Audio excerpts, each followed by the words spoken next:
Hello, hi there everyone. Right, I've just recently made this little temperature controller for my PTC board, and it's quite a nice little.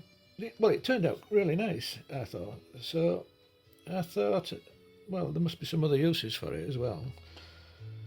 So I've got an old soldering iron. Basically, all this soldering iron does, you give it power, it's plugged into mains, and all it's got is a winding inside there of resistive wire that gets hot and it heats up until it's glowing inside, and there's no control of the temperature. It just gets as hot as whatever it does.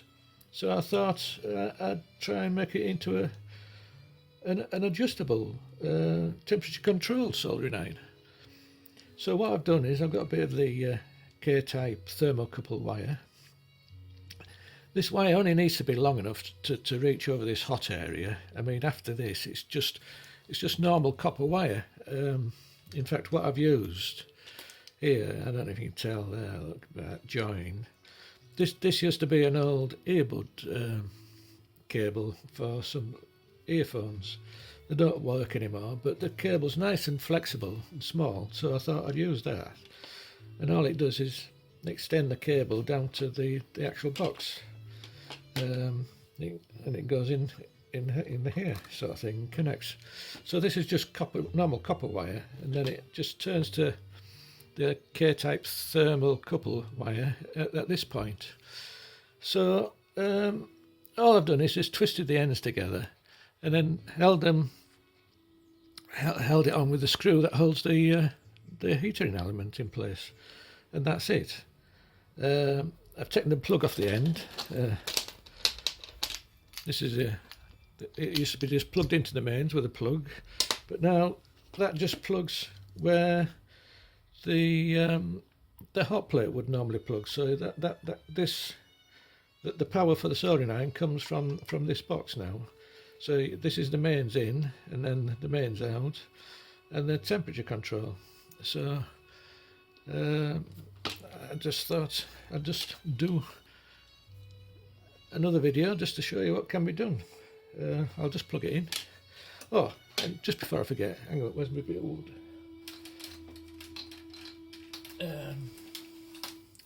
Yeah, I thought I'd just mention, I never mentioned it before, but there's these two wires on the end of this capacitor.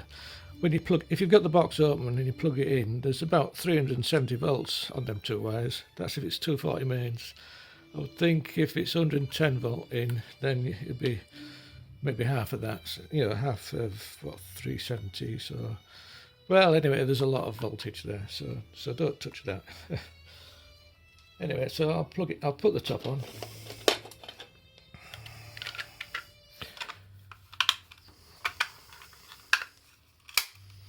There we go. Let's put the knob on and we'll plug it in.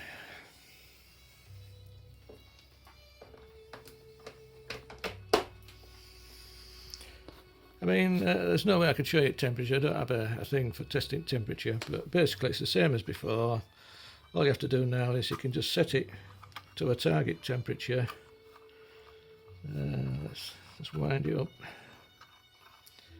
and I usually have it set about 190. But as I said before, what I normally do with this is I usually set it a little low. It's about 170 there, and just wait till it comes up to temperature on the box. And then once it's up to temperature, and it starts to settle, just wind it to the temperature that you want. Just give it a minute or two.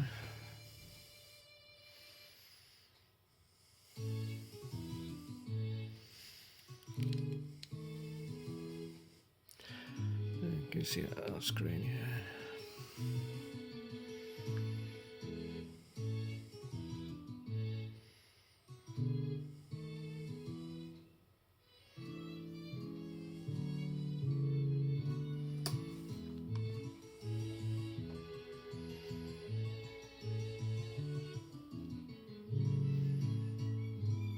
Yeah, it's coming up to about 170. Like I say, it tends to overshoot. I've done some adjustments on this version of the firmware, but basically it's just the way the feedback works for the temperature. I mean, putting temperature, you want it to heat up quickly, yeah, you still want it to adjust, so you've got to hit a compromise basically. So yeah, it's gone up to 200, over 200, but just wait till it starts dropping down. Once it starts dropping down, then I can put this to whatever temperature I want now. So if I put it on 190, what it'll do, it'll drop down now to 190, and it'll settle there basically. So, you know, I think it's a cheap way to make an adjustable soldering iron.